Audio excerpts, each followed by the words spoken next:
Well, hi, everyone. Welcome to Alzheimer's Speaks Radio. I'm excited to be with you, just like I am every week, because we have a wonderful, wonderful guest. And this week is going to be absolutely no different. I think you're going to really love the conversation that we have. But prior to introducing our guest, we always get new listeners. And so I have to tell people a little bit about Alzheimer's Speaks. Bottom line, we are an advocacy-based company providing multiple platforms to shift our dementia care culture from crisis to comfort. So we have the radio show, which can be audio or video. We have the blog. We have the YouTube channel. We do dementia chats where I interview people with dementia. So they're the true experts that tell us how they'd like to see the world spin and become more dementia friendly, plus a lot of other things. So check us out at alzheimersspeaks.com. This got started because my mom had dementia for 30 years, and as a daughter, we just couldn't find the resources we need. And so Alzheimer's Speaks is really about raising everyone's voice and helping you connect to services, products, and tools that are available that you just might not be aware of. I also want to thank each and every one of you. You see, your likes, your clicks, and your shares have been really powerful because you've helped us spread the word of all these things that can make life a little bit easier when you're walking on this path with dementia. So thank you so much. You've gotten us recognized by Oprah and ARP and Dr. Oz, Maria Shriver, and that wouldn't have happened without you. So I share those accolades with you. And I also invite you to be a guest on our show. Just reach out to me because my guess is you have a story to tell too. So with no further ado, let me go ahead and introduce our guest today. This is a person who is kind of new to my life, but she's just kind of a mover and a shaker and a powerful lady with a mission that I think is really valuable and some great insights to share. It is Dr. Lori Myren Manbeck, and she's a licensed clinical psychologist that specializes in geriatrics, which we don't have enough geriatric psychologists out there. So this is really, really important. And many of you might not even know that term exists. But if you can find one, that is a really good match to get somebody who specializes in geriatrics. She is also the founder of Inclusivity, which is a t-shirt company devoted to justice and kindness. And she totally walks her talk, which I so appreciate. Lori is also the mother of 2 grown daughters who are also going into psychology, and she's married to an artist. Lori believes the most important things that we can do is to listen and pay attention and try every day just to make the world a better place for the people that we meet. So welcome, Lori. How are you doing today? I am great. How are you? I'm fantastic. It's Friday, so that's always a good thing in my world, time to get to the weekend.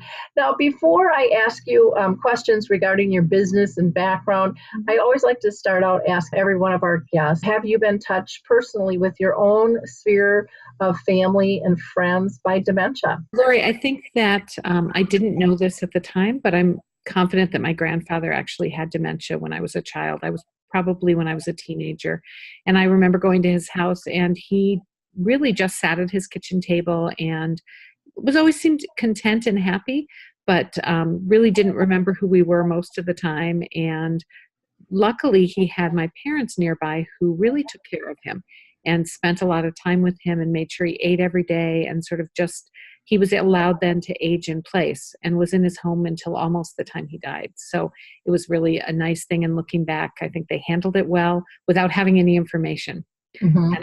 And I was a teenager, so I didn't realize he had dementia at the time, but I'm certain that he did now that I know more. Well, I know with my grandma, they always said she was senile at the end, and they used different terms back then. And it's the care for people with memory loss and any form of dementia has come a long ways. We still have a long ways to go, mm-hmm. but we're definitely making progress. Why don't you give us a little background as to why you chose geriatric psych to get into? Absolutely. So I think there are a few reasons. One, I was always the kid in the neighborhood who wanted to hang out with the people who were 80. I would go visit our neighbors and hang out with them, play cards and have coffee, or I actually didn't drink coffee, but have tea and cookies. And I just liked them. And so it never occurred to me that I could actually have a career that specialized in geriatrics when I went into psychology. And it wasn't until I moved to Minnesota that I found a group that specializes in geriatric care. And it was such a blessing and so clearly the right path for me when I found it, because it's just always been a passion I've had, and just a desire to know people at the end of their lives when they've lived and they have so many wonderful stories and can teach me so much. And also, as a geriatric psychologist, it's very fun because I get to remind people how great they are.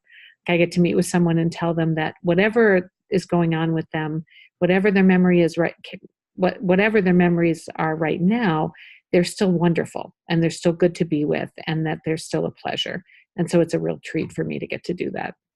Well, that's interesting. When I was younger too, I was always drawn to elders. Mm-hmm. And I remember especially the women elders, because I had in my own family such a diverse group of women. I had one that was kind of the old spinster. I had one that was really business savvy. I had one that was just the typical grandma. And they were all just such different personalities. And, you know, I'm pushing 60 now. So back then, that was really rare to have such a diverse group in that age. And so none of them really fit the mold. And I just found them fascinating, you know, and just filled with such great information and insights and stuff. And so I guess that's something that we had in common in terms of drawn to that, their wisdom and kind of their soul essence there. Now, you kind of went from geriatric psychology to opening up your own business. Why don't you tell people more about your business? As you said, I was a geriatric psychologist actually for many years. And in 2016, before November of 2016, I would have said I was going to remain in that forever. And I was going to retire from geriatric psychology. And how lucky am I to have had that, you know, how fortunate to have had that opportunity. And then I felt that there was a lot of negativity going on and a lot of divisiveness. And my friends were sort of feeling, what are we going to do? The world seems scarier now than it did. And it seems like there's more people just disagreeing with each other and some fundamental issues of equity and justice. And so I decided I had to do something more. And it was a definite passion. I was pulled to do it. I would say that when I started geriatric psychology, it was clear that that was the path I was supposed to be on. It was absolutely a mission, a driven need to do that kind of work. And I would say that the same thing happened with the company, that it was just time to do something else. And I chose to start Inclusivity the way I have, which is it's a t-shirt company, as you said, and we also sell bags, but they're all designed by artists so that we have, you know, beautiful artwork on our shirts and on our bags, all around themes of justice or kindness or inclusivity. So the goal is to create shirts that welcome everyone and that have positive messages, because we know, and as a psychologist, I've always known this, that words matter a lot. And that if we hear negative words all the time, if we see negative words all the time, it affects how we interact with the world, it affects our self-esteem, and it affects those around us. And so if we can bring a positive message into the world, that's amazing. And what's really cool, Lori, is that I didn't realize this when I first started the company, but there's a lot of similarities between what I'm doing in the company and what I did as a psychologist. And for me, a lot of that centers around the fact that it's all about how we talk to each other. It's all about spreading this message of let's take care of each other and protect each other, and we matter and everyone matters. And as a geriatric psychologist, one of my favorite things to do is just to sit with someone and remind them of all the great things they've done and remind them that they matter exactly as they are right now. And so I feel like with the company, that's our goal too, is to remind people that they matter and that there's room for everybody. Very quickly, before we move on, I know that right now we're doing this live, so I just want to share a shirt that I'm wearing because it was actually the design was created by a 92-year-old woman in Iowa, and I just think that it's a fun design. So she actually, and I want to tell a quick story about her because she created this shirt, this design, out of construction paper. And we then made it into the t-shirt. And the reason she did it out of construction paper, her name is Nisha Worley, and she's been an artist forever. And she was a painter and also a sketch artist. And she created this out of construction paper because she can no longer do her other art. And so I think it's a wonderful, sort of a wonderful symbol of adaptation, that she had to still do art. And when I asked her to create a t-shirt, she was thrilled, thought she was going to do it in painting and sketching, and realized she just couldn't do the images she wanted anymore because of, just a little bit, her hands weren't working quite as well as they were. And so rather than just say, I'm sorry, I can't do it, she actually created it with construction paper and then sent it to me and said, is this okay? And I said, well, that's phenomenal. It's beautiful. And I think it looks fantastic on the shirt. So for me, it's just that resilience. And that's what our company is all about, is inviting everybody to participate and be part of it, things in whatever way they can. So anyway, it's just a fun story. It's a very fun story. And I think sometimes we forget that life is really all about adaption. Mm-hmm. And just because we're aging or we have an illness, that's no time to stop, to stay purposeful and look at new ways, to do things. And I think so often, I know when my daughter was going to school, they would teach a new math. And I remember when I went to school, they would teach a new math and my mom would yell, Dean, get in here. I don't get this new math. And I wasn't open to old ways because I thought there was only one way to solve a problem. Well, then the funny part is that I had a daughter and then they were teaching her the new math.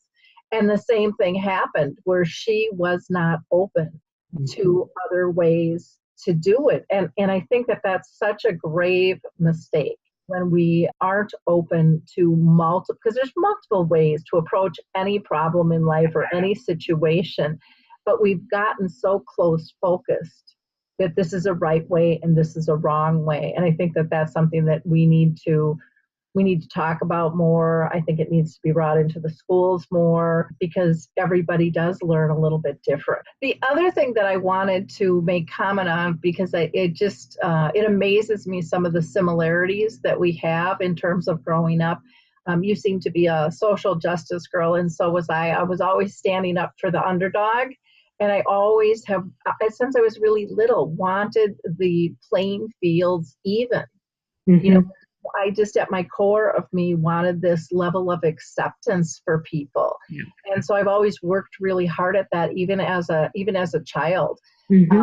And so when you talked also about switching careers, how you never thought you'd leave psychology. I never thought I'd leave real estate, after 25 years. And yet the switch, it feels like I was never there because I love what I do so much. And I can tell from the passion in your voice that you really enjoy, what you're doing, and that what you did in the past and what you're doing now and in the future, they all meld together, kind of building blocks, as we go. And I think sometimes that scares people to make a big career change, but I think sometimes it really infuses us with a new feeling of life and purpose. Yep. And I think that is really important. And again, I think that's another thing that we don't communicate to people. Mm-hmm. And yet our children will probably change positions way more than we ever did because they get bored and they want to do something new. And I think that that's pretty cool. And as parents, we have to embrace their ability to kind of let go and move on because most of us haven't been good at that. No. Well, and Lori, I would say that and this too, that it's way beyond what we do for work. So being able to adapt and find new passions as we change. Yep. As we can't do the same things we could do before, but there are other things that can engage us. And again, that's what I love about Nisha's work is that she just said, well, I'm not done being an artist. Yep. So I can't do the art I've done before. So what is it that I can do now? So I love that feeling of I'm still me. Mm-hmm. And that is a lot of what I share with my geriatric patients, but also with just people in general, is that as we change, we're still us. Yeah. So still the core of who we are is still there. And we just have to adapt and use it in different ways and explore in different ways. And I think it's exciting, if also sometimes scary. Exactly. Well, can you share with our audience, what are some of the lessons that carried over from your work in psychology to your t-shirt company? Yeah. I mean, I think the biggest one really is that the best and most important thing we can do is listen.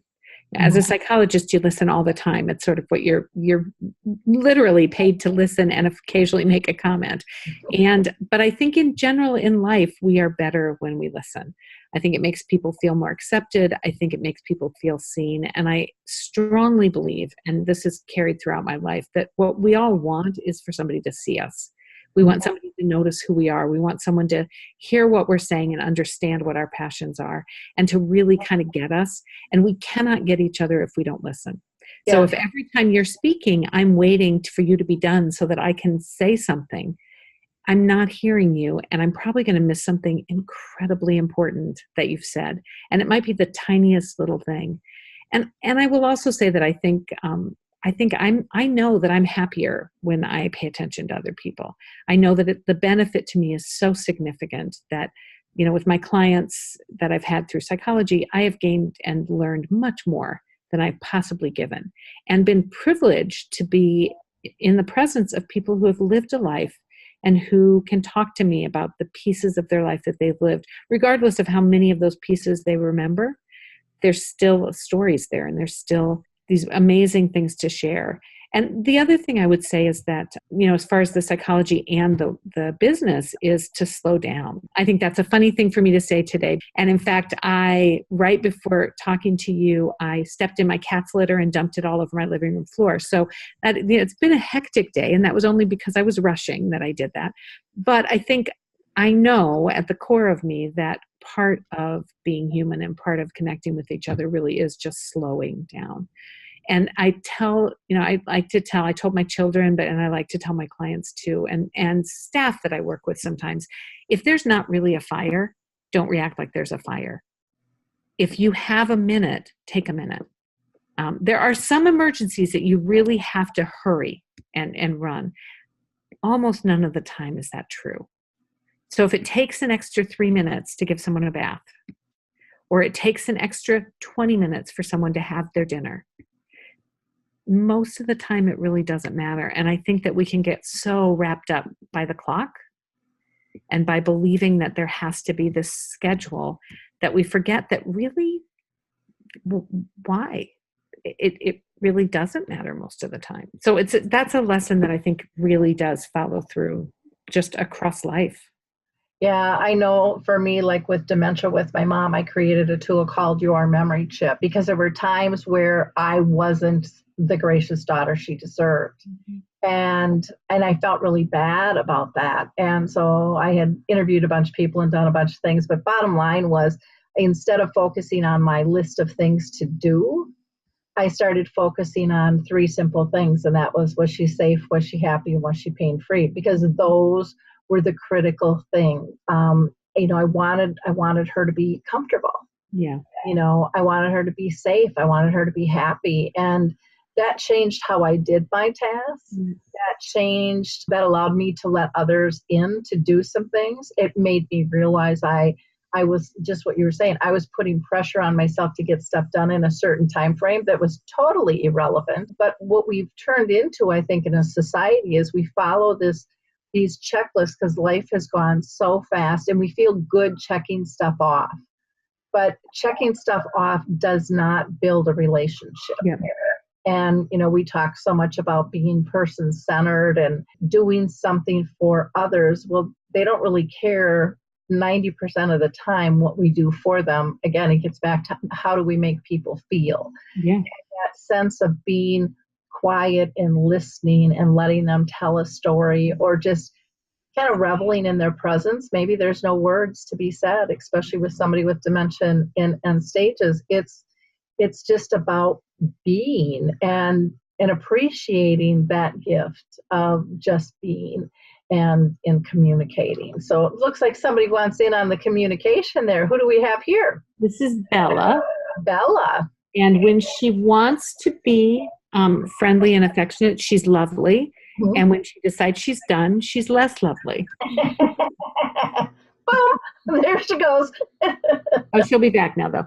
And I was just talking to a friend actually whose parent is experiencing some dementia right now. And one of the things that I was really pleased to be able to talk to them about is they were saying, and we have this list of things, and what about if we need to do this, and we have to get this done, and what if she doesn't, what if she won't put her shoes on in the morning? And it was this list of things, and it was wonderful to be able to just say, okay, I want you, and I said just what you said. I said, I want you to stop and say to yourself, is she safe?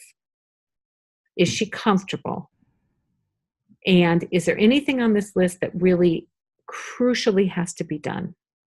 And I actually talked to them about also treating the caretakers for her the same way.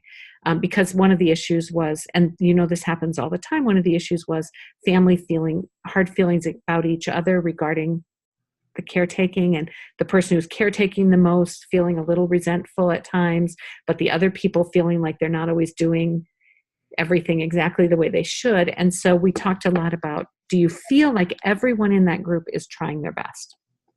Do you believe that they all care about your parent? Okay, so let's start there every time. So every time that you're having a concern, can you start with first saying to yourself, I know that Marianne really loves mom or dad, and I know that she is trying her hardest. I have a little concern about this. How can I deal with it, knowing that this is all based in this love and caretaking? Because I think reframing is incredibly important as we're thinking about, these are important issues. These are big things, and they do matter. But I think if you can, again, get to that core message of what's really going on here. And I think sometimes we don't go to that core because sometimes it's easier to focus on the minutia than it is to really think about the relationship ending, or to think about the next step, or to think about, I think that can be emotional. It's emotional to be there. So it can be easier to do the tasks, but really, really important. Yeah. Well, and we fall into the blame game, because then it's them, it's not me. And then I don't have to look inward because, oh my gosh, I might have to change, or I might be the trigger point, or, and I did that with my brothers. I mean, I was always trying to fix them, have them be like me, and it was funny having that whole conversation with them, because after my dad died, we talked about it, and I was sharing stories with them. And I remember my one brother saying, well, where'd you get all the stories? And I remember just saying, well, I was there.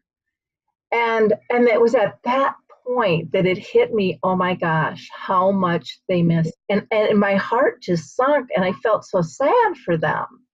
And so then we dug a little deeper into the conversation as to why they didn't show up. And of course, they were blaming me because they said, well, you're a control freak. And I'm like, well, no, I'm just very organized, and we had different impressions of that whole process. But it was really interesting. I said, well, I'll take part of the blame if that's where we have to go, but I'm not going to take all of it. We had the conversation of, you didn't want to see and feel what was going on. And so you chose not to, because you could have had this conversation with me earlier, but you chose not to go there. And so, we just kept digging a little deeper. And then it made me realize that even though they said, well, they were comfortable and confident in me as a care partner, that was also an excuse to not come. And yet then they label it as control, where they were thrilled to death to not be involved, and yet they realized what they missed after the fact. And we don't want anybody missing out, so we have to have these conversations, and as a unit, I don't care if it's family or friends, we have to know, and this is one of my sayings, we have to know how care is perceived, received, and delivered. And we have to look at all three of those components, and we all have different perceptions of that. And so if I would have known that earlier, I don't know, maybe I wouldn't have been open to listening to it back then either, until I felt that pang in the heart of what they lost, because before that I just thought they were kind of jerks.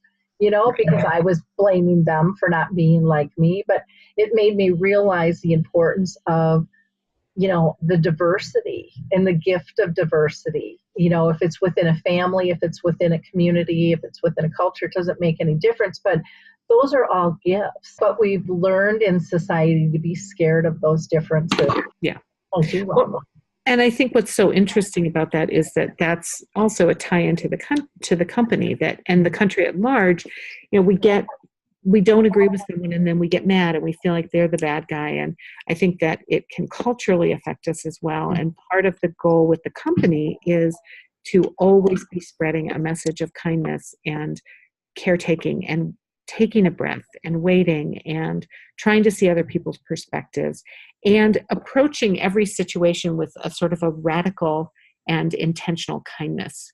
Because I think that matters. And I think that it matters in the situations we're talking about. If you approach other family members with this intentional radical kindness, and that you've said, that's my framework, that's the way I'm approaching the world. I won't always agree with you, because that's not necessary, but I at least will treat you with respect and with kindness while we're disagreeing. I think that it can change everything. And I think that that's something that's sorely missing right now in the world, and something that we really are working on encouraging is this sort of sense of, I approach every situation with this radical intentional kindness, period. Well, and that's like Alzheimer's Speaks. It was all about raising everyone's voice and to do it in a respectful fashion, to say it's okay to disagree. That's how we expand our minds and our knowledge. And it doesn't have to be a knockdown, drag out, I'm right, you're wrong. It's just we're coming from different perceptions, and we learn from one another if we're open to it. And I think that is a skill that is not taught, and it's easily modeled if we choose to do it. I think with the holidays coming up, a lot of people will step into that mode of doing kind of the Christmas surprises or holiday surprises, secret Santas or whatever you want to call them for every different culture. And people love, having nice things done for them, little surprises. And it's like, that doesn't have to just be tied into December. Yep. We can do that all year long, and the people who are doing those gifts of kindness, it makes them feel good. It's not, it might be for some a drudgery at first because they're not used to it and they don't know even what to do.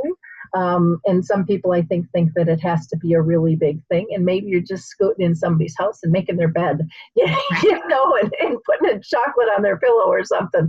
It doesn't have to be huge, or, buying somebody a cup of coffee when you go through the drive-through, the guy behind you, just those random little acts, or smiling and having a conversation with somebody who's just appears alone. Lori, for me, this brings us right into the 10 days of kindness that we're planning in January, because I think that is the key of that initiative. So for your listeners, 10 Days of Kindness is an event that Inclusivity has been working on with the city or the town of Grinnell, Iowa, and the college, Grinnell College. But what's cool is that it's an initiative that has actually come to involve the entire town. So the businesses are involved, and the schools will be involved, and the college and the mayor and the whole community. And the goal of that initiative is in the cold Iowa winter, end of January, to talk about and to really focus on being kind to one another and to see how that changes things. And there's a bunch of research that says what you were just saying is that, being kind actually is really good for us. And if it's hard at first, that doesn't matter. But we know that the research is very strong that children who are kind and experience kindness and have those sort of open mind to approach things kindly do better in school. They're more compassionate adults. They learn better. There's a whole system of research that says this is a wonderful thing, and that it actually affects the world around us. It not only affects us internally. So if I'm kind, I sleep better. If I'm kind, my temper is better. If I'm kind to others, it affects them as well in the same ways, and it has a tremendous ripple effect. So our goal is, for these 10 days to really focus on kindness with the aim of having the community shift a little bit. so that the next day when the 10 days is over, nobody says, well, I'm done with that. But instead people say, well, maybe we did it for 10 days. Maybe we can really try to do this for 20. And what I'm excited about is that we are looking into having you come along and be a part of this initiative so that we bring in the whole community. So we bring in preschools, but then we also bring in people who are aging and people with dementia, and really talk about how does that kindness ripple out to every member of the community, including the most vulnerable members, and how does that change the way we interact and change the way we hold ourselves and create community. And so I'm really excited about that whole prospect. And it totally fits with what we're talking about. Just this need to be kinder and take care of each other and recognize that that's the way we move forward. Yep. That's the way we continue to be. We have to do those kinds of things to create a world that can sustain. Well, and I think, one of the things, the world has gotten so volatile. I mean, a lot of people are just not even turning on the news anymore because it's traumatic. Mm-hmm. And it's scary, and we can shift that, yes. and if we can get media to start focusing on positive things instead of negative things, we can have that same ripple effect, but in a better fashion. And like you said, you'll sleep better, your health will be better. When we're stressed, that's horrible on our bodies, mm-hmm. And when we can let go of that stress and actually feel productive and feel like we've given something or change somebody's world, it changes ours. It changes ours. And so one of the things with dementia that I see is, this ripple effect. And we see it in families in general. The saying is, when mom is happy, the whole family's happy, because there's that ripple effect, or if a child's having a tough time, or a person with dementia or whatever, it affects everybody. But mm-hmm. the same thing is true with joy, with happiness. But no one talks about that. And and so if we don't talk about it, we can't experience it, we can't feel it. And so that's what's cool about this project. It says, let's go bigger, let's go longer, let's just see if we can really get everybody to feel this, because it feels a lot better, than being stressed out or angry or upset. And it's just such a huge, huge difference. There's a film called Alive Inside, and it I don't know if you've ever seen it or not, but it's about music and dementia. Well, it's actually bigger than dementia.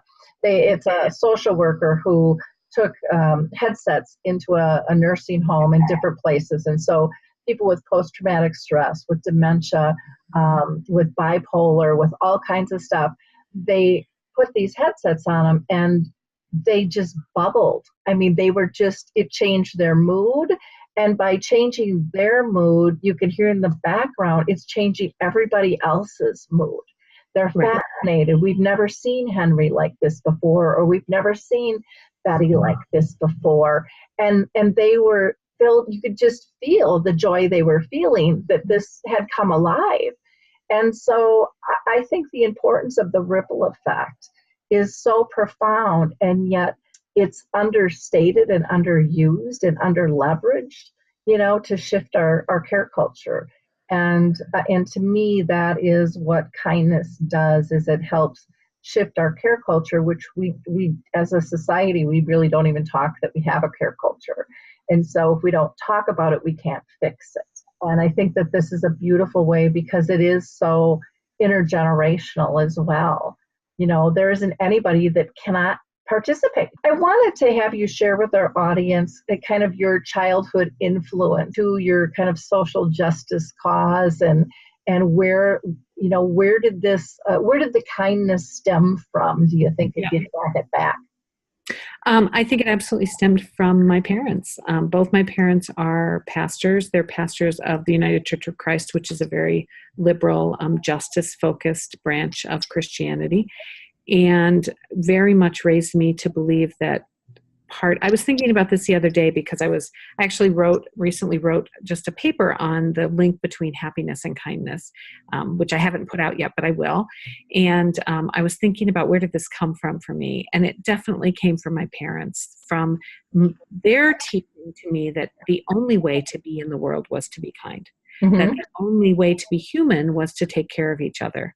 And my parents were the kind of people that if I called them today and said, my friend Lori needs a place to live for 6 months, they would say, well, we've moved to a retirement community. We don't have a lot of space, but of course we will take her. And she can stay with us and we'll feed her and take care of her. And I have no doubt that they would do that in a heartbeat, because we had people periodically living with us when I was a kid, just from the church or from the community who needed a time. We had, there was an ice storm once in our town, and every member, half the people who lived in the country, we lived in a small rural town in Wisconsin, and half the people who lived in the country lived at our house for several days because they had no electricity. And so, we just cooked a bunch of food and people hung out. And so I think that for me, it never occurred to me that would not be the way to live. That it never occurred to me that I shouldn't be taking care of other people. And in fact, it's so a central part of my belief about being human that I don't think I can't imagine not wanting to make other people's lives better. And so I think that's it. I think I was just simply raised with the belief that is a part of being human, is taking care of each other. And I think it's a good way to be raised. Yeah, similar background. We didn't necessarily have a lot of people living with us, but ours was the hub house. And if you had a problem, I don't care if it was a human or if it was an animal, you came to our house for help. Yeah. And there was always support. There was always a plan. If it was a baby rabbit or a bird that ran into the window and got knocked out for a while and we had to care for it, or if it was somebody who was sick and needed some food, or needed their snow shoveled or grass cut or laundry done. I mean, if it was a school team and you needed to work the concession stand, that was just part of your citizenship, your duty to participate. And there was no second guessing it. And it was just what you do. I think that's a fabulous thing. I want to ask you, in terms of the 10 Days of Kindness in Grinnell, and you're going to be doing some holiday marketing push too with your company. If you can talk a little bit more about maybe if people listening are interested in maybe having 10 Days of Kindness come to their community, how should they approach you on that?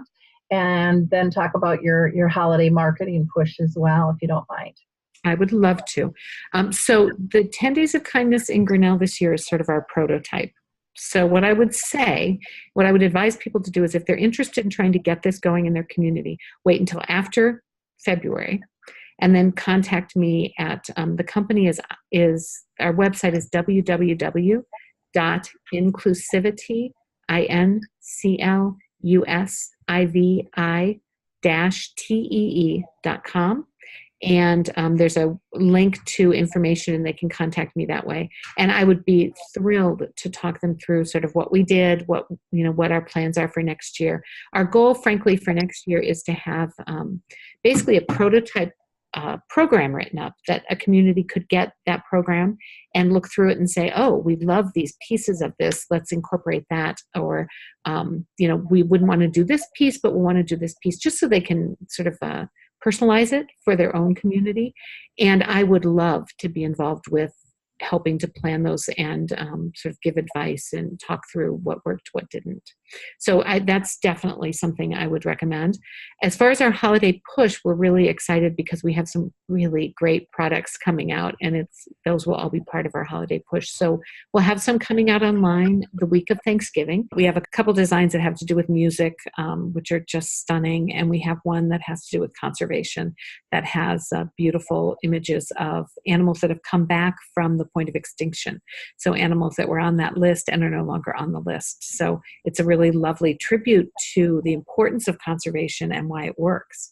And so we're really excited about that. So we have those coming up, and again, if you go to our website, we'll be launching those products in the week of Thanksgiving, and probably having some kind of a special going on the week of Thanksgiving as well.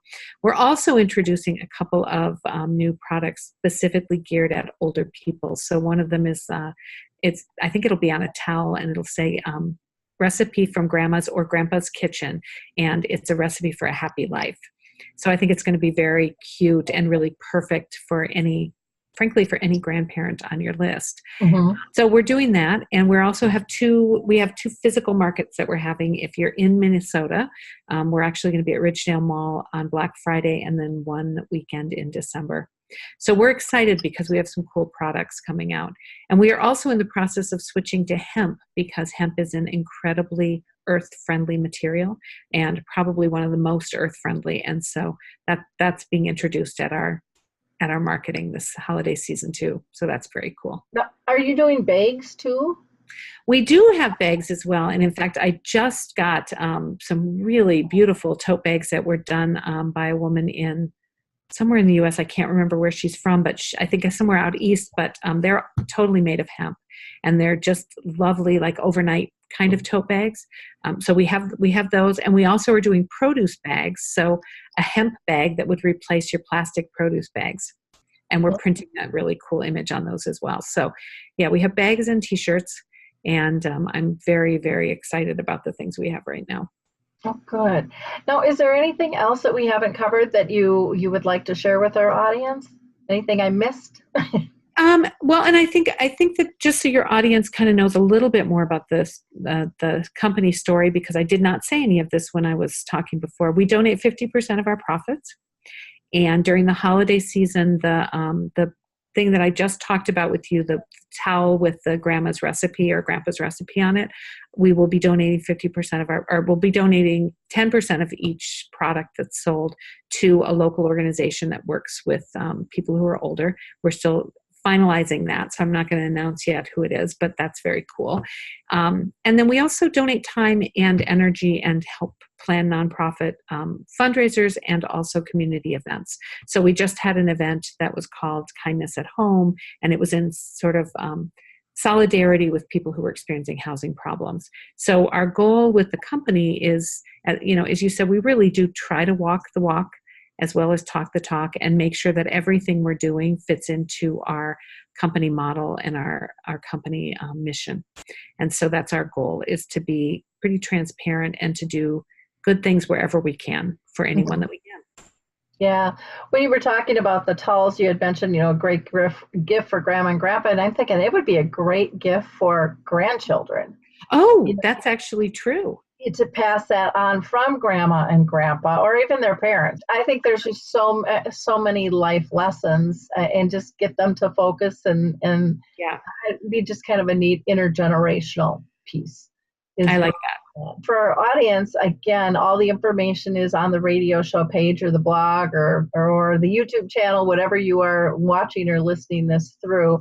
The website, they are also on Facebook and Instagram and Twitter, and Lori's email is also listed as well. So please feel free to, again, reach out if you are interested in some social justice wearables or givables and usables, and see what they have through the website, INCLUSIVI-TEE.com.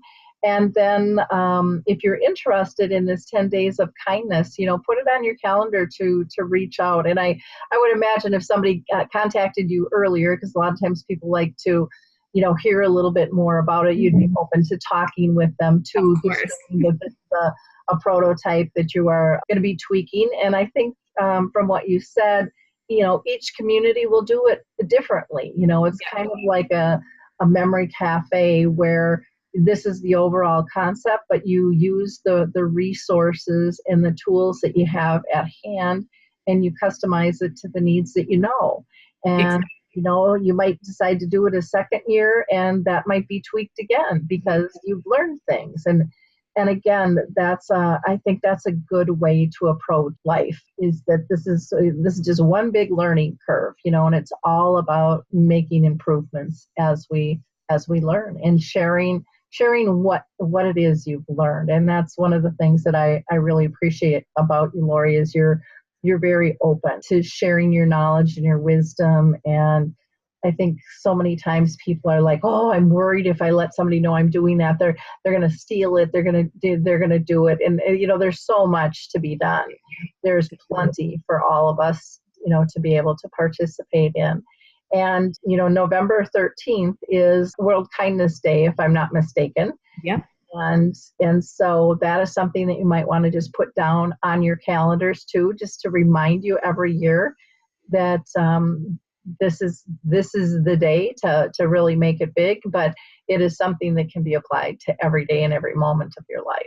Well, and just one more thing about World Kindness Day, which I forgot to announce, is that we have a concert that will be launching on World Kindness Day that features some wonderful musicians from the Twin Cities, all of whom have songs that move us or touch us. One of the songs actually talks about having depression.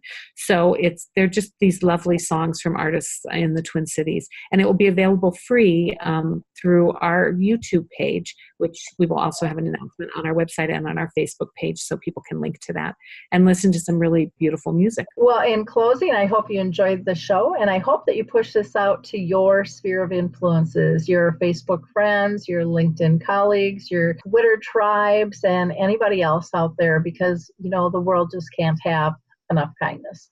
There's always room for more. So thank you so much for your time, Lori. I really appreciate it. Thank you, Lori. It was a real pleasure. Bye now.